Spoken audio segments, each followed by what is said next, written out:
دعا هدایت و محافظت وسی.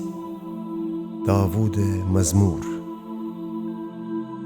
ای خداوند، می جان و وجود بتی طرف دارم. خدایا تر توکل دارم، پس ونل شرمنده ببم و می دشمنان خوشندر می جلو گلاز بکنید. رسرسی کسی که تی رافایسه هی وقت خجالت زده نیبی. او کسانی خجالت زده بیدی که بی خودی خیانت کنیدی.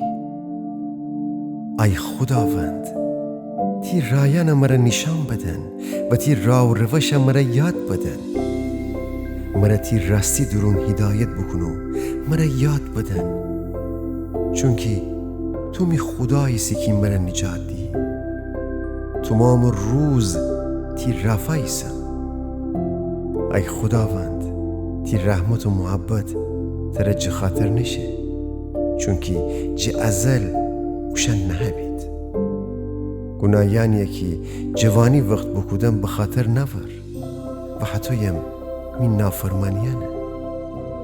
تی محبت هماره برای بخاطر باور. تی نیکویی وسیعی خداوند. خداوند نیکو و راستیسه.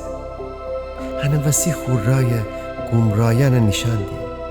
اون فروتن آدمانه ایدالت را درون هدایت کنه.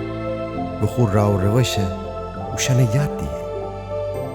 خداوند همه ترایان محبت و وفایسه. اوشنری که خداوند عهد و پیمان و حکمانه حفظ کنیدی. ای خداوند، تی نام وسیع نی گناه ببخش اگرچه پیلدانی ایسه. کی ایسه که خداوند جه حساب ببره؟ باز این خداوند خو انتخاب بکده رایه اون نشان دیه. اون جان و وجود همیشه نیکویی امره منی و اون نسل زمین وارث بی.